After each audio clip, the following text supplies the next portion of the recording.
Muito boa tarde, concurseiros e concurseiras de plantão. Professor Nielson Castro, eu sou fisioterapeuta, especialista em dor, ex-militar da Força Aérea Brasileira e hoje estou com uma missão incumbida de passar um pouco para vocês. Hoje eu trouxe uma visão objetiva sobre paciente crítico e ventilação mecânica.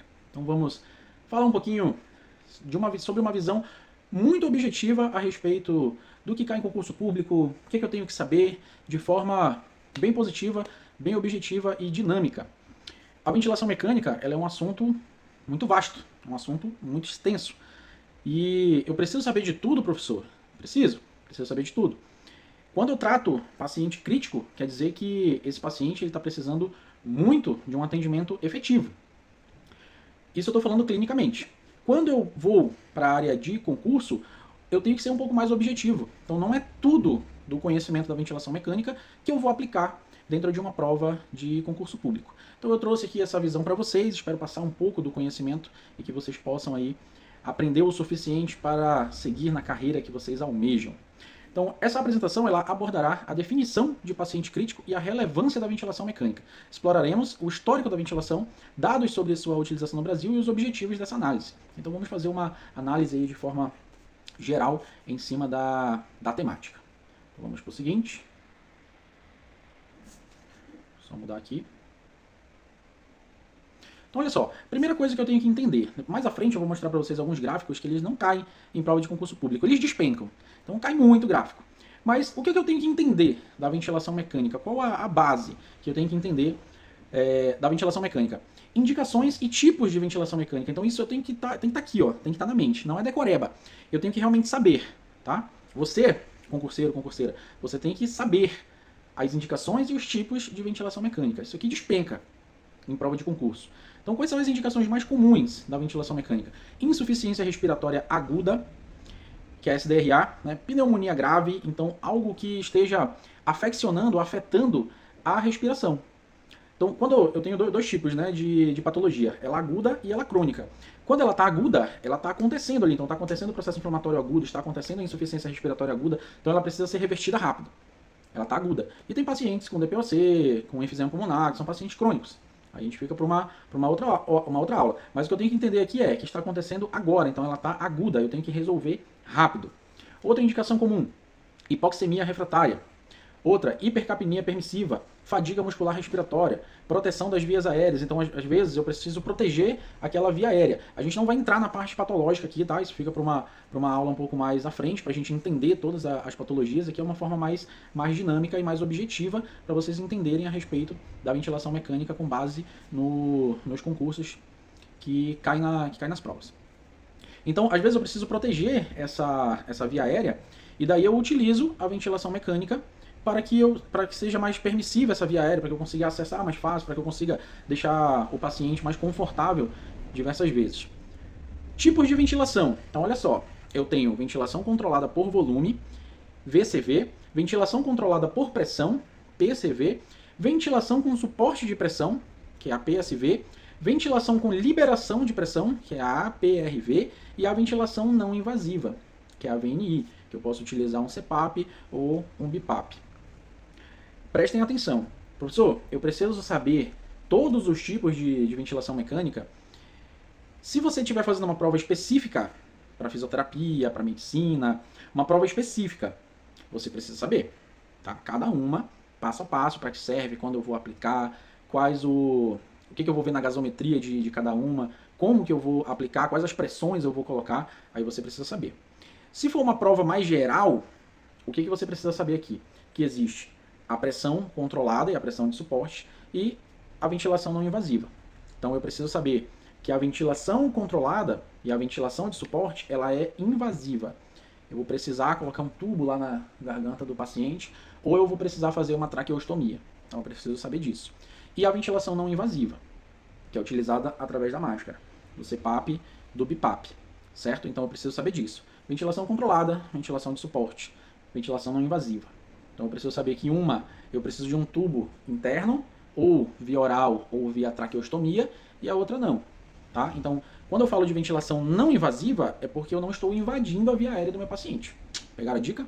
Então, se numa prova cair, fale sobre a ventilação não invasiva. Você não vai colocar que precisa ter um tubo orotraqueal ou ter feito uma traqueostomia para utilizar essa ventilação mecânica. Ventilação controlada, volume, pressão, ventilação de suporte. Ventilação invasiva. Precisa de um tubo ou de uma traqueostomia para que eu consiga usufruir dessa ventilação. Beleza? Vamos seguir. Opa, passou muito. Um momentinho. Eu entender a monitorização do paciente dentro da ventilação mecânica, ela é diferente, por exemplo, de eu fazer uma fórmula, de aplicar uma fórmula de Bhaskara dentro de um sistema. É diferente, tá? Cada pessoa, ela reage de uma forma diferente. Então, eu tenho parâmetros para adulto, homem, eu tenho parâmetro para adulto, mulher, eu tenho parâmetro para criança, RN, lactente. Então, assim, eu tenho vários tipos de parâmetros diferentes. Então, não adianta eu querer só ler a pergunta e já tentar responder. Eu tenho que destrinchar cada pedacinho dela, quais as informações que vem me trazendo nesse questionamento, para eu poder ter uma resposta efetiva. A monitorização contínua é essencial para ajustar a ventilação e garantir a segurança do paciente. Então, para que o paciente esteja seguro na utilização da ventilação mecânica, ele precisa ser bem monitorado, certo? Então, isso aqui é muito importante. Estratégias de ventilação protetora. Então, quando eu falo de proteção, é para proteger o meu paciente, certo? Então, quando eu inicio uma ventilação mecânica dentro da estratégia protetora para esse paciente, eu preciso iniciar ela com baixo volume corrente. Eu vou evitar volumotrauma, então assim, um excesso de volume corrente dentro do pulmão do meu paciente, porque nós temos um volume corrente. Ele gira em torno de 500 ml por quilo predito. Então, é o volume entre a minha inspiração e a minha expiração. A minha inspiração e a minha expiração. Então, é esse volume. Então, quando eu inicio a ventilação mecânica, imagina que eu tenho lá uma máquina que vai estar mandando pressão para dentro do pulmão do meu paciente. Tá? Então, eu tenho que iniciar com uma pressão baixa, um volume baixo, para que esse paciente, e aí daí eu vou regulando conforme esse paciente for necessitando. Limitar a pressão de platô, evita barotrauma, então eu vou evitar um trauma interno nesse meu pulmão, então eu preciso limitar essa pressão que eu estou enviando para os pulmões do meu paciente, e o uso adequado de PIP, manter as vias aéreas abertas. Então, essa pressão respiratória e a pressão mandatória que eu vou estar enviando dentro do circuito entre o ventilador e o meu paciente, ela precisa também ser adequada para cada paciente. Então, cada paciente tem o seu protocolo ali de atendimento. Então, essas estratégias protetoras, elas são muito importantes para que eu evite lesões no meu paciente. Então, por exemplo, se numa prova de concurso cai lá, quais as estratégias utilizadas para proteger o paciente na utilização da ventilação mecânica? Se for uma prova objetiva, pode cair um desses 3 quesitos, e tem outros quesitos também dentro dessa estratégia de ventilação protetora. Mas, se eu precisar descrever, então eu vou colocar lá baixo volume corrente, se for uma prova, por exemplo, da graduação, ou uma prova de uma pós-graduação, alguma coisa assim do tipo, eu vou colocar lá, utilizar um baixo volume corrente para evitar um volumotrauma, limitar a pressão de platô para evitar um barotrauma e utilizar corretamente a PIP para manter as vias aéreas abertas. Correto? Outra questão importante, complicações da ventilação mecânica. Imagina só, imagina a seguinte questão. Quando o paciente ele vai para o hospital, em uma situação crítica, ele já está com uma problemática que está comprometendo as funções dele, certo?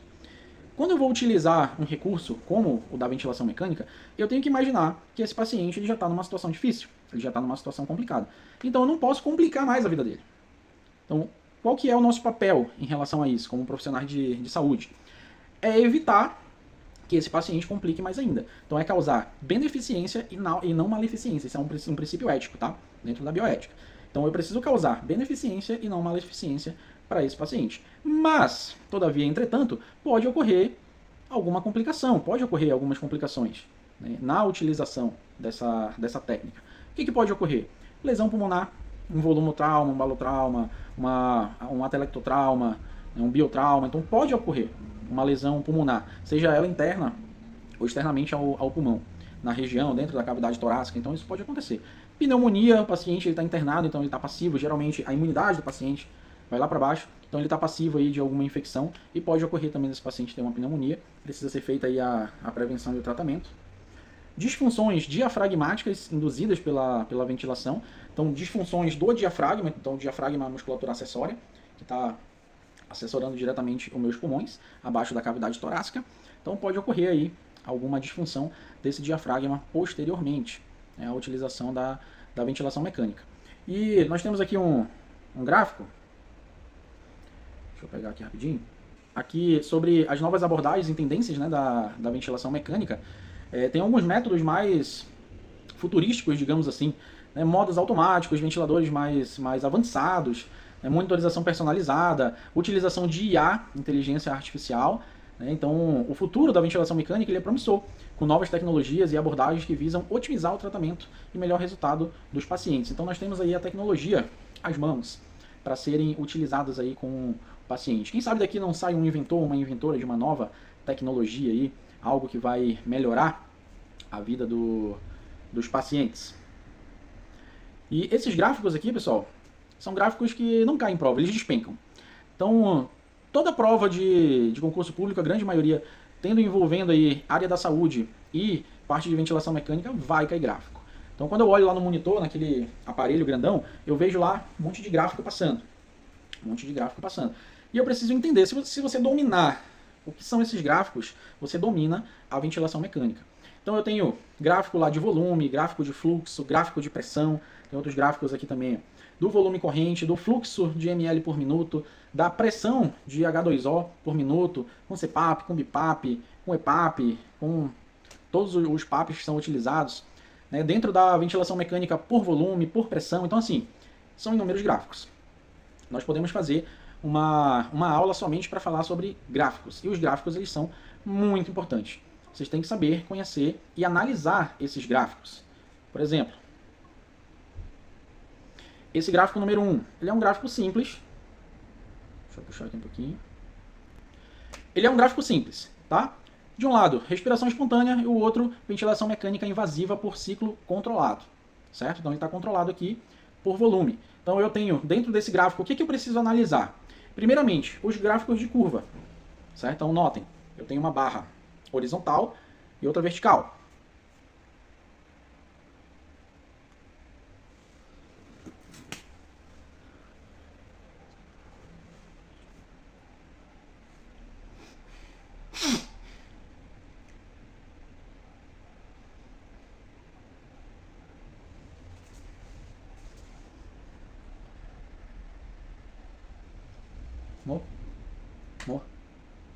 Mo. Deixa eu te falar, horizontal é assim, né? Em pé. E vertical é deitado. É isso? Como é que você não lembra?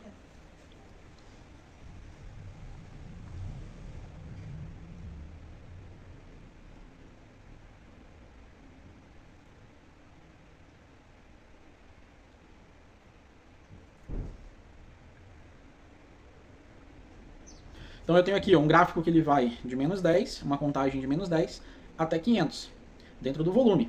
Volume, fluxo e pressão. Então eu tenho aqui a nomenclatura, a canetinha. Nomenclatura de volume, nomenclatura de fluxo, nomenclatura de pressão. Então eu tenho lá volume, fluxo, pressão, certo? E eu tenho o gráfico. Verticalmente, eu tenho lá as informações, onde ele parte do zero e ele inicia um gráfico. Lá no volume, eu tenho lá iniciando em zero, então eu tenho lá o volume zero. Para cima, tudo que é para cima na ventilação mecânica é inspiração, então gravem isso, tudo que é para cima é inspiração. Tudo que é para baixo é expiração. Então, ó, inspiração, expiração, inspiração, expiração. Então, tudo que é para cima é inspiração. Então, esse gráfico ele vai subir. Então, esse gráfico ele vai subir. Então, ele começa do zero e daí ele sobe, ó. Inspirei, voltei, ó. Volume corrente. Inspirei, voltei, volume corrente. O que ele me demonstra nesse gráfico? Que eu tenho uma alteração aqui entre a respiração espontânea. Então, ó, quando o paciente ele respira espontaneamente, ele tem um certo gráfico para a inspiração. Ó. Puxou, eu tenho uma curva. Quando ele faz a mesma inspiração dentro da ventilação mecânica, eu tenho um pico abrupto, então ele sobe rápido. Ó. Muito rápido, porque a pressão do tubo, a pressão que faz lá no tubo, ela é diferente do que eu estou puxando lá aqui. Ó. Eu tenho um controle sobre essa pressão que está acontecendo aqui. Lá no tubo não, eu envio a pressão. Ó. Ele vai e volta. Aí eu envio e volta. A mesma coisa eu vou perceber aqui no fluxo. No fluxo, eu tenho um tipo de pressão na respiração espontânea e na ventilação mecânica eu tenho outro tipo de pressão. Então, essa leitura gráfica eu preciso saber interpretar para eu poder, dentro de uma questão, eu conseguir elaborar a minha resposta dependendo do que ele está perguntando ali na questão. Na pressão também é a mesma coisa, aqui embaixo. Então, o fluxo ele é diferente na respiração espontânea para a ventilação mecânica. Então, ela é diferente. Eu preciso saber interpretar esses gráficos. Então, eu manjando dos gráficos, eu domino cerca de 80% aí da ventilação mecânica. Para finalizar, eu trouxe essa foto para vocês aqui. Essa foto foi do meu curso do CECIS, isso aqui foi em 2012. Eu entrei na Força Aérea em 2010. Esse curso foi um curso operacional dos bombeiros da Força Aérea e é um curso fantástico. Se me dissessem lá na minha adolescência que eu iria participar de um curso como esse, transpassando um fogaréu desse, esse daí teve 18 metros de altura, esse que foi feito. É feita uma estrutura de uma aeronave ali, eles vão lá e tocam fogo. E a gente tem que salvar as vítimas lá, passar aí pelo meio, abrir uma cortina. Então, se me dissessem lá na adolescência que eu ia participar de um curso como esse, eu nem nunca sonhava em participar de um curso desse. E essa foto ela retrata, e eu digo para vocês, nunca desistam dos seus sonhos. Sempre vai atrás e corra atrás que você consegue almejar tudo o que você quiser na sua vida. Inclusive passar por uma cortina de fumaça aí com um fogaréu desse aí, né, para quem tem o sonho de ser bombeiro ou bombeira e salvar vidas. Certo? Então ficamos por aqui e até mais.